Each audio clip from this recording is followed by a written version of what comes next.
Abdullah Mason won by a controversial TKO over Albert Bell, and a lot of boxing fans think he's overrated and not ready to fight more experienced fighters.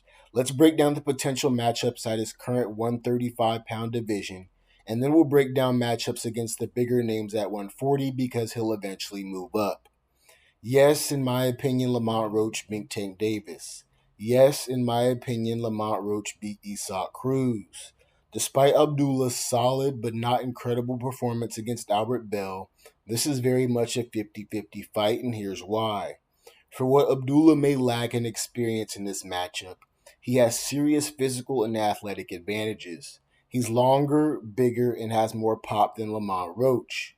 No, I'm not going to do revisionism and say Albert Bell is some great fighter who was just flying under the radar to give Abdullah trouble. But clearly, his size and decent boxing ability are a bigger hurdle to overcome than someone who is so much smaller. What concerns me is we have seen Abdullah drop multiple times by lesser fighters, and something tells me Lamont Roach could sneak in a knockdown as well. But Abdullah can do the same thing to Lamont. It's also important to consider Lamont likes to stay in the pocket and turn boxing matches into firefights. This favors Abdullah, as I just believe Mason is the stronger man. But Abdullah doesn't really know how to actually bully guys on the inside yet, as we saw in the Sam Noakes fight. This is very much a 50-50 bout. Abdullah Mason vs. Isak Cruz is interesting because his come forward Mike Tyson peekaboo style has been a problem for almost everyone. Isak is tough, has heart, and is pretty durable, but I do think Abdullah feasts on that type of style. Maybe Isak lands a knockdown, but I think Mason gets a knockdown on him as well. Once again, consider just how big Abdullah is for the division and how much he's probably learned after the Sam Noakes and Albert Bell fights. Most of the fighters at 135 and 140 don't present the same physical hurdles Bell does. I think Isak makes it interesting, but I really don't give him more than a puncher's chance. Now, Joe Cordina is who Abdullah Mason was supposed to fight, and I don't think Joe Cordina wins, but let's quickly discuss where Abdullah could have had problems. Cordina is decent athletically, probably not on Abdullah's level, but he's twitchy, he's not flat footed, and he's by no means a power puncher, but he has enough pop to make you respect him. At 5'9", he's going to be easier to hit than someone like Albert Bell. Stylistically, Cordina actually reminds me of Kambosos. I think he's not defensively responsible enough, and I give him just about a puncher's chance, but expect Abdullah to win. Before we move on to the next fighter, I saw an interesting post yesterday that said Abdullah shouldn't have fought for the belts as soon as he did, because now he will have to fight the top dogs. Which means fighting someone like Stephen Fulton or Raymond Ford to get an easy win on someone who still has a name won't happen. Abdullah destroys both of these guys, and they have no chance. Let's move forward to more realistic matchups like Raymond Muratalla. Raymond is a solid fighter, decent head movement, not really flat footed, but very limited athletically. I think his Hunchback of Notre Dame fighting stance will be feasted on. Raymond isn't the sharpest defensively and doesn't have any glaring physical advantages over Abdullah. He did solve the Andy Cruz puzzle, which isn't easy, and is a reminder that he can outpoint savvy Cuban boxers. I like Abdullah 65-35 in the fight because the last round of the Albert Bell fight showed me Abdullah is capable of fighting at another gear if he has to.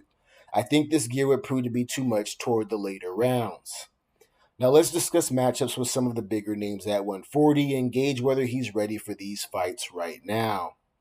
A boxing channel I enjoy watching said after watching the Albert Bell and Abdullah Mason fight, he picks Abdullah Mason to knock out Shakur Stevenson, and I couldn't believe that prediction.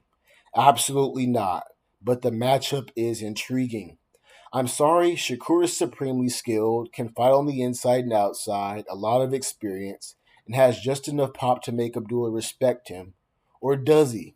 Because when I think about the success Bill had, eventually Mason said screw it and went balls to the wall. He didn't care about the return fire and just unleashed hell on Albert Bell. Think about it like this. Shakur's biggest weakness are his brittle hands and lack of KO power. If Abdullah doesn't respect it, he could walk through the fire and get off on Shakur through athleticism and sheer firepower alone. Shakur is hard to hit, but he's not unhittable. If serious punching power is thrown his way, he starts to retreat, which is bad optics in the eyes of boxing judges. I don't think Abdullah is ready yet, and I believe he'd win some rounds, but ultimately lose.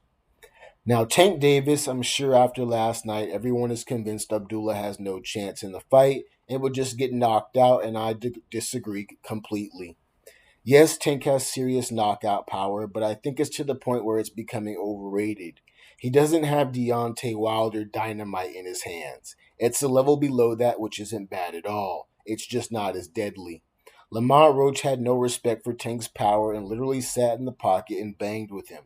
It doesn't help that Tank has been inactive, probably not living the fighter's lifestyle, and has ongoing personal problems.